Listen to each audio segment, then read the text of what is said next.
Hello and welcome to Quick Start Data Collection, where we will be learning how to use Google Forms and QR codes to easily collect data. If you're still using paper-based data sheets, that is perfectly okay, but this is a good option for some people that struggle with keeping up with the paper-based data sheets.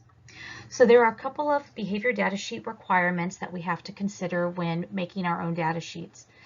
They must have the date, the student's name or initials, and the target behaviors that we are collecting data on. And these need to be defined and described so all staff members are collecting data consistently and on the correct behaviors.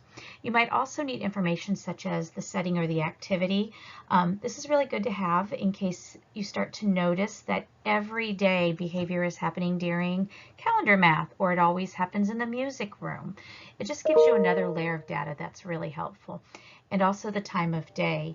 I have found this to be especially useful when some of our students are taking medication. You might start to see behavior around the time that the medication is peaking. It's good to have and share with families.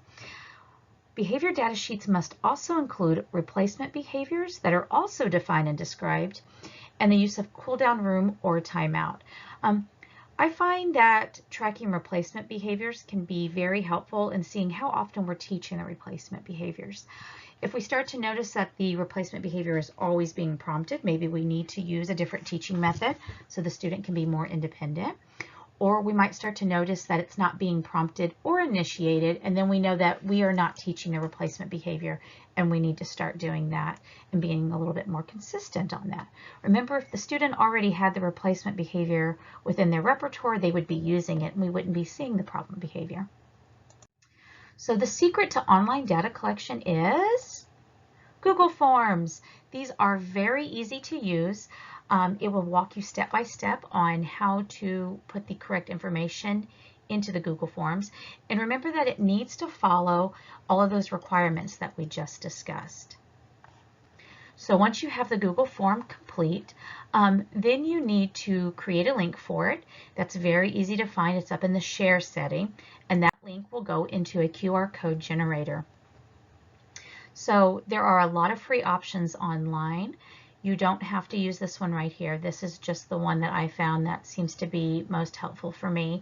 But when you create this QR code, you can actually use the snipping function on your computer to create a picture and print it off. This can be laminated and put on badges, tables, notebooks, anywhere that the student is that you might need to take the data.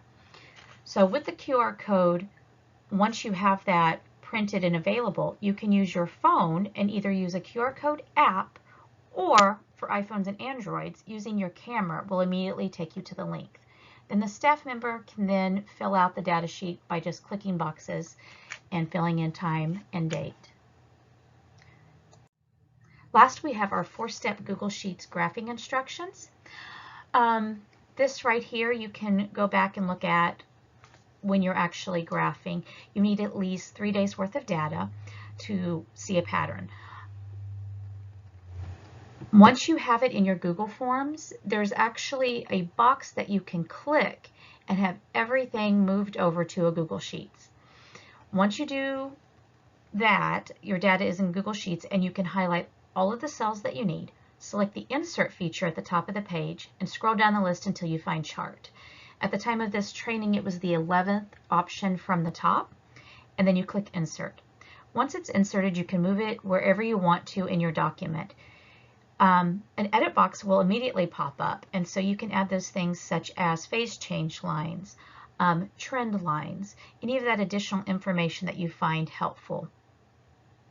From then, you can take a snip of this, and you can put this into progress reports. You can share it with parents, your BIS person. It's much better to get a graph than to get the raw data. So that concludes our training. Again, my name is Holly Collinsworth, and please email me with any questions. Thank you.